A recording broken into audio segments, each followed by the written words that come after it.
চার কেন্দ্রে বিধানসভা উপনির্বাচন আর চার কেন্দ্রে একেবারে চারে চার তৃণমূলের।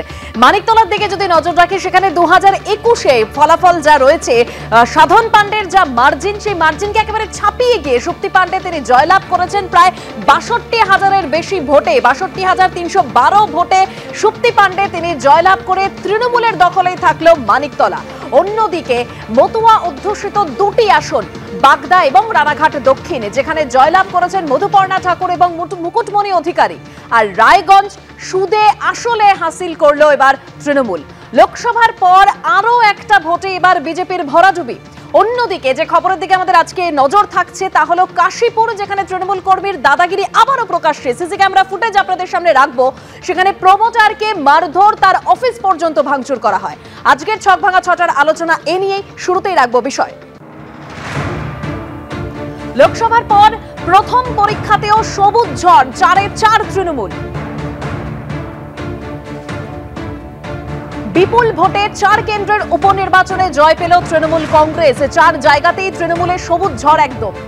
তৃণমূলেরই মানিকতলা, বাগদা দখল, কামব্যাক এবার কৃষ্ণ কল্যাণী এবং মুকুটমণি অধিকারী। লোকসভা ভোটে যদি দেখি, তারা হেরে গিয়েছিলেন, বিধানসভায় তারা জয়লাভ করলেন।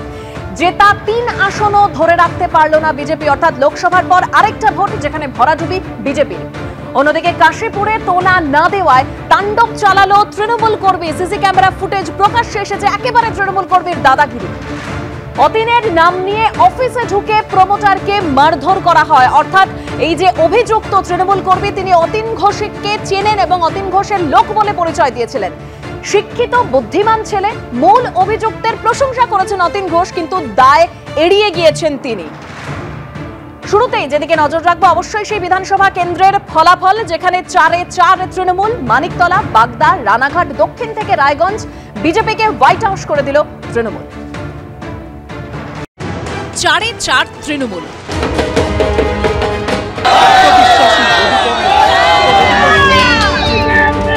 রায়গঞ্জবাসী এবার উন্নয়নের নিরিখে ভোট করেছেন, কোনো ধর্মের মেরুকরণে ভোট করেননি।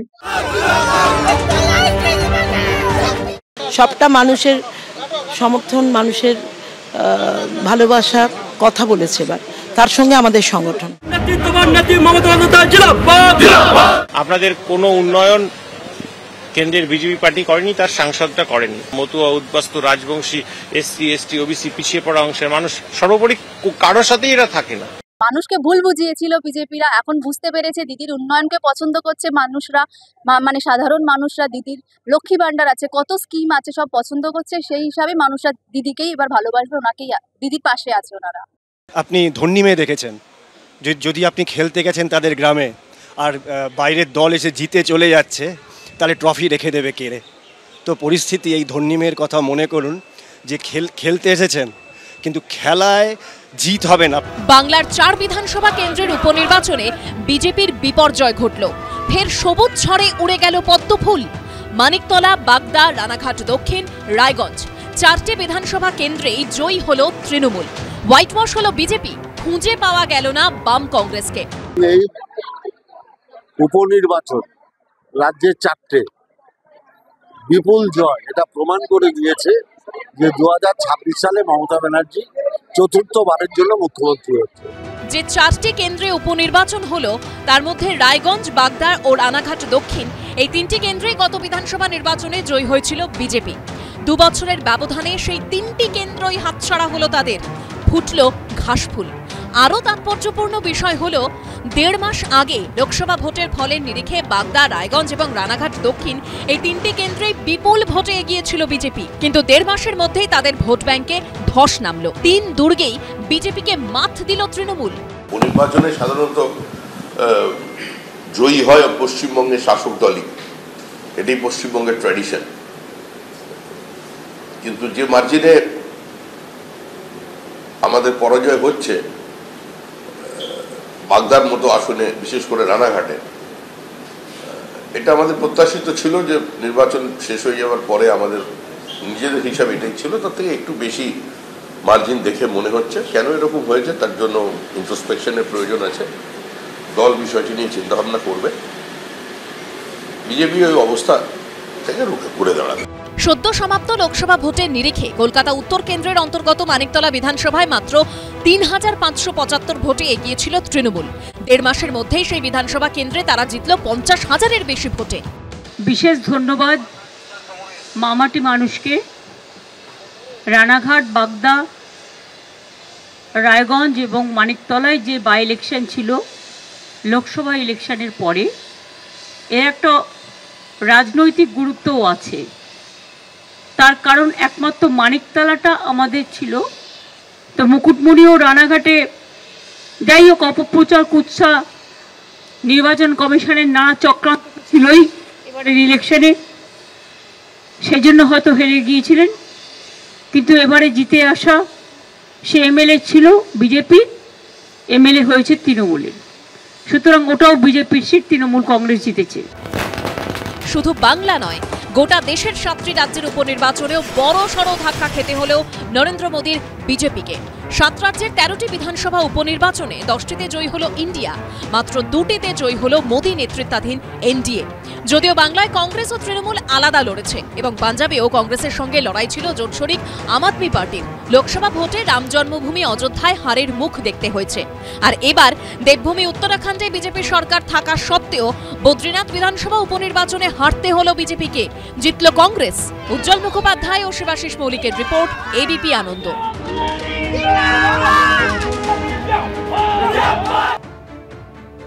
লোকসভা ভোটের পর বিধানসভা কেন্দ্রের উপনির্বাচন, 4 বিধানসভা কেন্দ্রের উপনির্বাচন, যেখানে ফের সবুজ ঝড়। একটু যদি মানিকতলার দিকে নজর রাখি, সেখানে আমরা যদি উত্তর কলকাতার যে নির্বাচন হয়েছিল লোকসভা নির্বাচন, সেখানে সুদীপ বন্দ্যোপাধ্যায় তিনি 3,500 লিড পেয়েছিলেন। আর এবার মানিকতলা সুপ্তি পান্ডে, যেখানে দেখা গেল 62,312 ভোটে তিনি জিতলেন। আমি সুদীপের কাছে যাব। সুদীপ, কুণাল ঘোষকে আমরা দেখেছিলাম যখন সুদীপ বন্দ্যোপাধ্যায়ের বিরোধিতা করতে, মানে তাকে যে প্রার্থী করা হয়েছিল তার বিরুদ্ধে তিনি কথা বলেছিলেন সেই সময়, অর্থাৎ লোকসভা ভোটের কথা বলছি। এই বিধানসভা নির্বাচনে মানিকতলার ক্ষেত্রে যখন দায়িত্ব পেলেন কুণাল ঘোষ, তাহলে কি এই তার নেতৃত্বেই এত ভালো সাফল্য, এত মানে হিউজ ভোটে জয়? দেখুন, নিশ্চিতভাবে মমতা বন্দ্যোপাধ্যায় খুব ভালো বোঝেন, জানেন যে কাদেরকে দায়িত্ব দিলে কোন নির্বাচনে কিভাবে আশানুরূপ ফল করা যায়। সেখানে মমতা বন্দ্যোপাধ্যায় মনে করেছেন কুণাল ঘোষের নেতৃত্বে মানিকতলা জিতিয়ে আনা যাবে এবং মানিকতলার মানুষ মমতা বন্দ্যোপাধ্যায়ের প্রতি আস্থা রেখেছেন। অভিষেক বন্দ্যোপাধ্যায় যে দিক নির্দেশনা এবং যে ক্ষেত্রে আমরা বিজেপির বিরোধিতা করেছি সেই সমস্ত জায়গাগুলোকে মানুষ আমাদের সমর্থন করেছেন। শুধু মানিকতলা নয়, সারা বাংলার ক্ষেত্রেই 4টে জায়গায় আজকে নির্বাচন হয়েছে এবং 3টে আসন বিজেপির থেকে মানুষ তৃণমূল কংগ্রেসকে আশীর্বাদ করেছেন, তৃণমূল কংগ্রেসের পক্ষে রায় দিয়েছেন। এটা থেকে প্রমাণ হয় যে বাগদা, বনগাঁ, রানাঘাট উত্তর সম্পর্কে বিজেপির গড় বলা হতো, মতুয়া গড়, সেখানে নাকি বিজেপি ছাড়া আর কেউ ঢুকতে পারবে না। সেই জায়গা থেকে মানুষ আজকে নিশ্চিতভাবে বুঝতে পেরেছেন যে আসলে সিএ এর মতো টুপি পরিয়ে দিনের পর দিন মানুষকে বোকা বানিয়ে যে রাখা যায় না, আজকে নির্বাচনের ফল থেকে সেটা প্রমাণিত হলো। আমি সজলদার কাছে যাবো। সজলদা, একটা বিষয়, মানে আজ এই যে উপনির্বাচনের ফলাফল থেকেও এবং লোকসভা ভোটে যেটা দেখলাম সেটা থেকে একটা বিষয় স্পষ্ট, তৃণমূল কংগ্রেসকে নিয়ে আলোচনা আছে, সমালোচনা আছে, কিন্তু বিকল্প নেই। কারণ যদি বিকল্প থাকতো, সরকারের ক্ষেত্রে বিভিন্ন রকম ক্ষোভ রয়েছে, তাহলে সেই ক্ষোভের রূপ গণ আন্দোলনে পড়তো, যেখানে একেবারে বিরোধীরা ব্যর্থ বলা যেতে পারে। না, আমি বলছি তো, চুরি, জোট চুরি, সে ভোট চুরি থেকে পুকুর চুরি, মানে গতকাল চার্চের বিরুদ্ধে যেটা পড়েছে আর কি, ওখানকার ওদের এমএলএ, সব চুরিতেই সত্যি তৃণমূলের কোনো বিকল্প নেই। কি সুন্দর বলল যে কাদের দায়িত্ব দিলে মমতা ব্যানার্জি জানেন ভালো রেজাল্ট হবে। 1 মাস আগে, আজকে 1 মাস 6 দিন, 1 মাস 6 দিন বাদে ফলাফলের পর ভোট হয়েছিল। 4 জুন ভোটের ফল বেরিয়েছিল, আর এই ভোটটা 10 জুলাই হয়েছিল। 59,000 বাড়তি ভোট পেয়েছে মানিকতলা কেন্দ্র থেকে। যারা দিদির উন্নয়ন বোঝেন, উন্নতি বোঝেন, দিদি মানেই স্বপ্ন, দিদি মানেই জয় বাংলা, দিদি মানেই বাংলার উন্নতি, সমস্ত যারা বোঝেন, তারা লক্ষ্মী ভাণ্ডার বোঝেন, তারা ওই কি সাথী টাতি আছে সব বোঝেন, তারা এই মানুষগুলোই 59,000 বাড়তি ভোট দিয়েছে শুধু কুণাল ঘোষের নেতৃত্বে। সুদীপকে রেখে লাভ কি? সুদীপ বন্দ্যোপাধ্যায়কে, আমি এই সুদীপকে বলছি না, কুণাল ঘোষকে দেওয়া উচিত দায়িত্ব। আমি আপনাকে বলি, মুকুটমণি অধিকারী, এই মানুষটা তার নিজের কেন্দ্র দক্ষিণ রানাঘাট থেকে গত লোকসভা নির্বাচনে, মানে 4 জুন 16,000 ভোটে তার বিধানসভা থেকে পরাজিত হয়েছে। সেই মানুষটা আমার ধারণা, এখন আমি ঠিক কনফার্ম না, 40,000-এর বোধহয় বেশি ভোটে ঠিক 1 মাস 4 দিন বাদে ওই মানুষ, একই মানুষ, তিনি জিতে এলেন। আপনি কি মনে করেন এটা ভোট? এটা উন্নয়ন? এটা উন্নয়নের জোয়ার?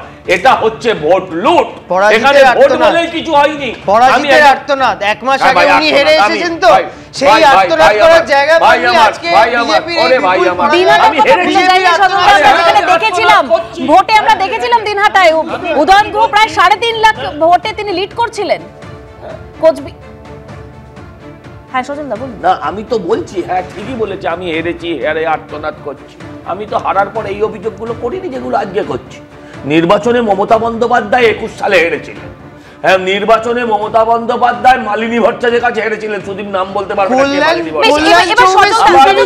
একটা কথা বলি সজল দা, যেখানে আমরা দিনহাটায় দেখেছিলাম, দিনহাটায় বিধানসভায় উপনির্বাচনে আমরা দেখেছিলাম যেখানে 3.5 লাখে লিড পেয়েছিলেন উদয়ন গুহ। তারপরে কোচবিহারে লোকসভা নির্বাচন যেটা হাতছাড়া হয়ে গেল নিশীথ প্রামাণিকের। সজল দা না না, ভোটে হাত ছাড়া হতে পারে, হাতে আসতে পারে। আমরা তো এই যে দেখালেন 13টার মধ্যে 2টো জিতেছি মাত্র। সেখানে কি কেউ আমাদের বিরুদ্ধে রিগিং এর অভিযোগ করছে? প্রশ্ন সেটা। তাহলে 13টার মধ্যে 2টোই জিতলো না? না, আরে হারতে পারি, কিন্তু এগুলো কোথাও ভোট হয়নি। এগুলো শুধু বাংলা নয়, সারা ভারতবর্ষ এটা বুঝতে পারছে যেগুলো ভোট হয়নি। সরকার স্টেবল সরকার নয়, এই সরকার থাকবে না, সরকার থাকবে না, এটা বুঝতে পারছে। মানুষ বিজেপির পক্ষে থাকছে না।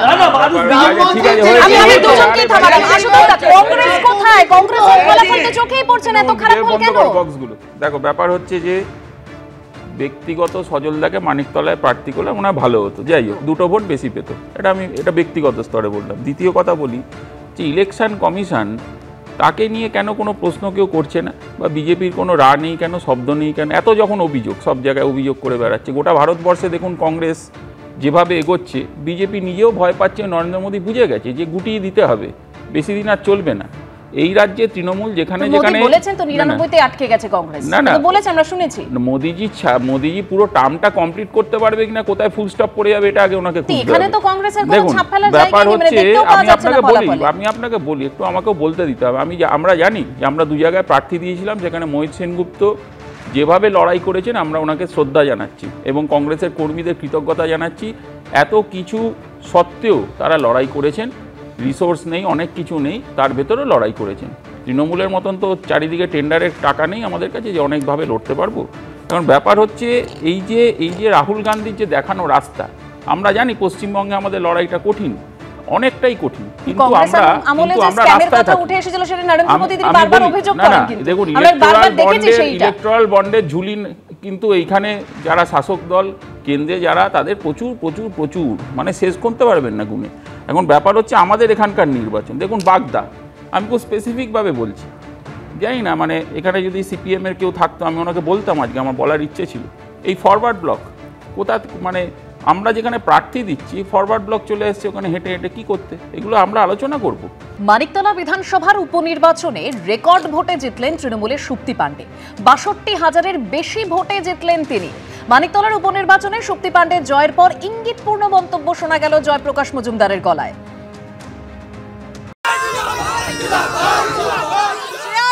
সুপ্তি পাণ্ডে, সাধন পাণ্ডে, 3 জনকে নিয়ে আমাদের মানিকতলা আমাদেরই রয়েছে।